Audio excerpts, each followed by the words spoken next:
The sports page with the Orlando Sentinel and FM 96.9 The Game's Mike the Bulldog Bianchi. On JRR. Bulldog Sports Page brought to you by Kaufman and Lind Injury Attorneys. Good morning, Mike Bianchi from somewhere deep in the bowels of Metro West inside the luxury condo. That's right. Where do we want to start this morning? Have you heard about the controversy up in Gainesville? That Florida fans want Lane Kiffin to come here? Well, yeah, there's that. Doesn't that sound very similar to the setup that Miami fans went through, started banging the Mario Cristobal drum, and I thought it sounded absolutely ridiculous at the time. There's no way he's going to leave that Oregon gig to come here, and boom, he did. And then, you could think the same thing about Lane. Yeah, I don't think so. Well, it could happen, but we're only one game into the season, so I think it's a little premature to say Billy Napier is going to be fired, although there is a lot of criticism, and everything the guy does now is being scrutinized to the umpteenth degree. So the latest was his press conference. Oh, the water bottle? No, that was after the game. Yeah, after the game, he's gets up for his press conference on a Saturday night. And he's trying to unscrew a water bottle and can't get the top off of it. And it went viral, of course. Of course, yeah. This guy can't get the top off of his water bottle. And it's like, Gator fans are making fun of him. And then his Monday press conference, all right, he was asked about, the negativity surrounding his program on social media and how he has his players deal with it. And his quote was, he wipe at fans. He said, we can't pay attention to guys in their basements in rural Central Florida criticizing us.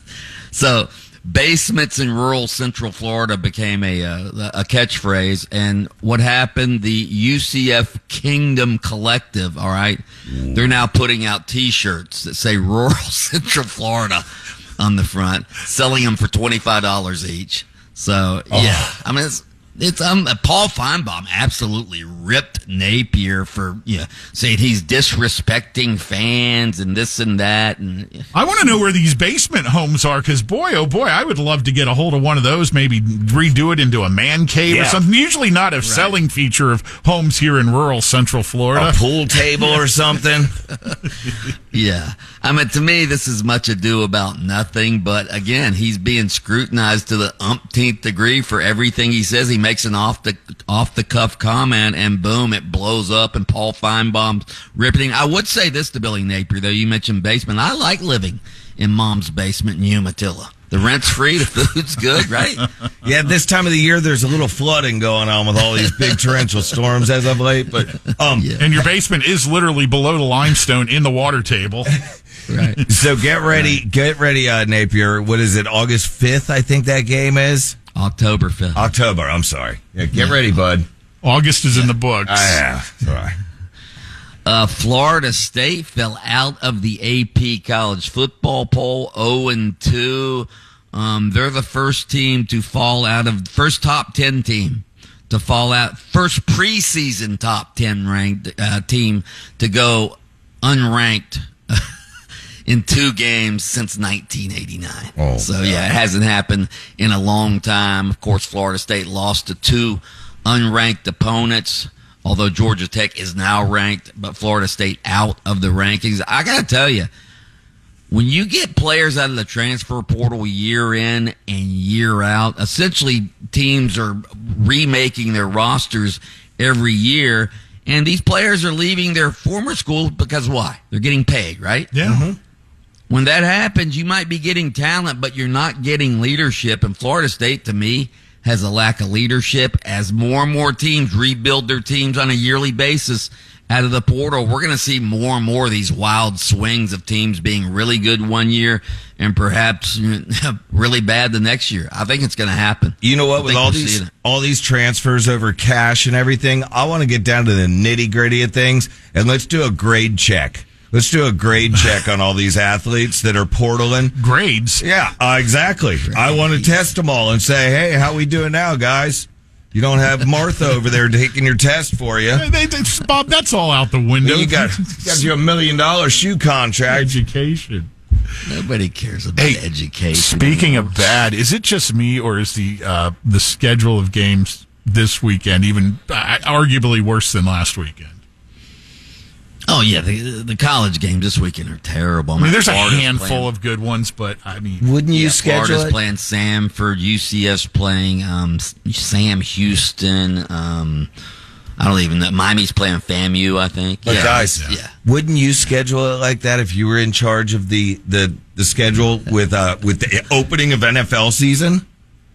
Well, I know it's different days, but NFL's every day this week. Yeah, Almost. the NFL is going to take over starting tomorrow. We'll get into the NFL. We got Baltimore, Kansas City tomorrow. Then Friday night they have a game. And by the way, I don't like all these NFL games on Peacock and these other streaming services. I don't have Peacock, okay? Mm-hmm.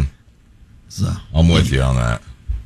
So, what else we got? Ricky Pearsall, the former Gator, current San Francisco 49ers wide receiver, who got shot during a robbery attempt by a 17-year-old over the weekend. The 17-year-old has now been hit with 3 felonies, including attempted murder. But will still be tried in juvenile court. Although I was reading the story, it says essentially, yes, right now he's being tried as a juvenile, but they do have the option to try him as an adult. I think he should be tried as an adult. I have no problem with charging 17-year-olds as juveniles as long as they're committing juvenile crimes. But this isn't shoplifting, all right? This isn't vandalism. It's California. Yeah, this isn't stealing a car. This is like taking a semi-automatic weapon and robbing somebody and shooting him in the process. You're 17 years old, for crying out loud. You're not 12. So, this guy knows the difference between right and wrong. So charge him as an adult. Speaking of a semi-automatic, this is where Bob World Order comes in. Normally, Bob, BWO is only... Mike, you probably don't know about the grassroots movement. BWO is normally only in retail stores where we shoot people at the kneecaps to make an example of them when they steal. Yes. When they steal. But this kid, a 17-year-old, sorry, that's a young man to me. Yeah, we don't need this. We're taking care of you too, Junior. You're going to be anyway. He's a punk. He's a punk. All right. If you're old enough to have a semi-automatic Glock, you're old enough to be tried as an adult.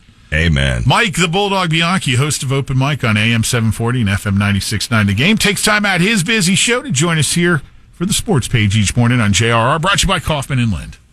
I actually don't even know what a Glock is. Listen to Under Oath with attorney Jeff Kaufman every Saturday morning, 7:30 on FM 96.9 The Game. You can catch extended versions on your favorite streaming platform. Oh! Lynch and Taco on